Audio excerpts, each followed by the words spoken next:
the kind of negative fallout that you're talking about with respect to low-income families, and I think that's really, it's really unfortunate when in fact you have not been there for 6 years for low-income families and for the poor. Where were you last night when we were debating the fact that we have 45,000 people a month who use the Winnipeg Harvest, who have to rely on handouts just to survive.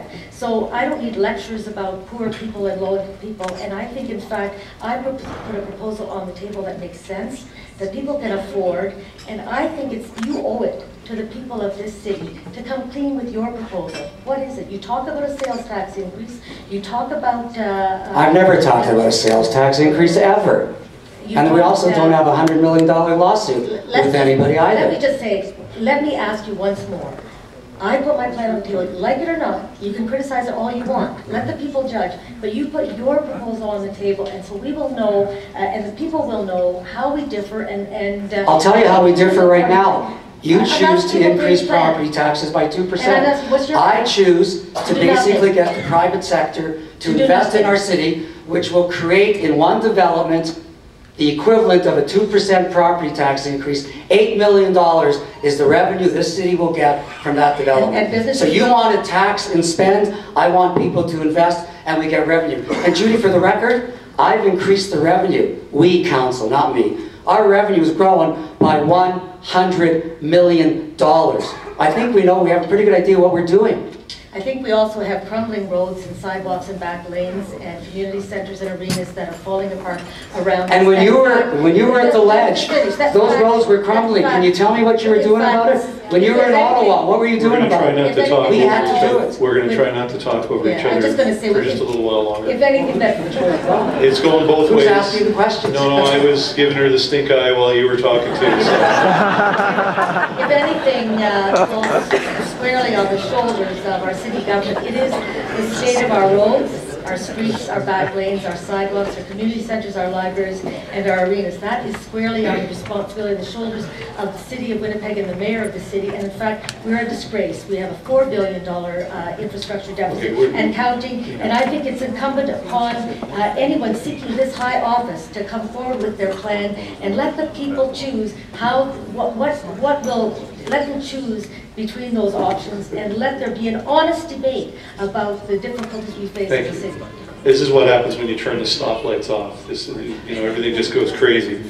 I get to ask the last question. I've got like 40 questions here I'd like to ask. It follow up to a lot of what's already been said. Excuse me. It's often said in election campaigns, when you ask campaigning politicians about opinion poll results, they'll tell you that the only poll that matters is the one on election day, and that they don't read polls. And what we journalists interpret from that is most important poll is in fact the one on election day, and politicians most definitely read polls. So on that basis, there have been some opinion polls both prior to the election and now deeper into the election, and there's one that's going to be coming out on the eve of the election. And it seems to indicate that we've got ourselves a real horse race, which a lot of us in the media, and I'm sure a lot of voters think is good for the city, is to see a real race. And my question is, and I'm gonna quote Bartley and say, we're gonna try and stay off the talking points, because this is more about a personal reaction now. Do you accept the poll results, and did you ever think it would be this close? Sam. Me first. Mr. Kivas and I have talked on this topic on many occasions. Number one, I said right from the beginning that this race would be different than any other race we've ever had, because we have a very unique situation. We basically have a civic leader of the NDP, supported by the NDP and the unions, and people coming in from Ontario, people coming in from BC, and then we have yours truly, supported by whomever. So I always said that. I said that 1,000 times. Nothing's changed. I said it publicly, and this is a different election. And the one thing I will say is that there is nobody better at identifying the vote and getting the vote out than the NDP. I think anybody would agree with that. So there are challenges, and basically we're facing them. And as far as I'm concerned, the best thing that could happen is more people come and vote. So that's a positive thing. That's what democracy is all about. And basically, from my point of view, it's a shame that most people don't realize how privileged we are to live in a country where you have that right to vote. And I think we should all appreciate the fact that we should all go exercise that right to vote. Vote for the candidate of your choice, for mayor, for councillor, for school trustee. But remember, these are important positions and you should vote. Because if you don't vote, it's hard when you complain later on because you didn't exercise your right to vote. So if you're asking me, did I believe this would be a close competitive race? Absolutely. I said it back in January. Thank you, Judy.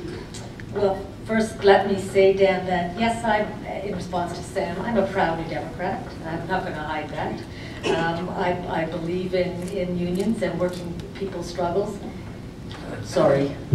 I'm a proud New Democrat. I'm not going to hide that. I believe in our labor movement and the struggles that working people have been involved in. But I came to this table representing all Winnipeggers, and I'm not about to engage in tactics of criticizing you, Sam, because you might have some conservative backers or some labor support from certain segments of our society. It's all about taking this election seriously and putting our positions on the table. That's what I think Winnipeggers want, and they want to know where we stand on the key issues. How to fix the permanent infrastructure, how to deal with the serious issue of crime, how to open up City Hall to more participation and transparency. I believe that I entered this race because I believe that people wanted a change. They want an alternative. The polls seem to reflect that. There is a real debate in the city about the future of Winnipeg. And I believe, in fact, that we have an opportunity in the next 2 weeks to put forward clear vision, clear ideas, clear platform about every aspect of the city, and I look forward to doing that. Thank you very much. People probably don't know this, but it's hot up here. And it's even hotter under the microscope of a campaign, so I'd like to thank both candidates for going toe-to-toe for an hour.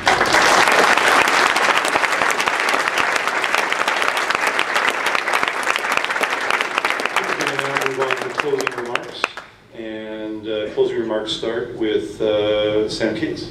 Lights are back in action? They sure are. Okay.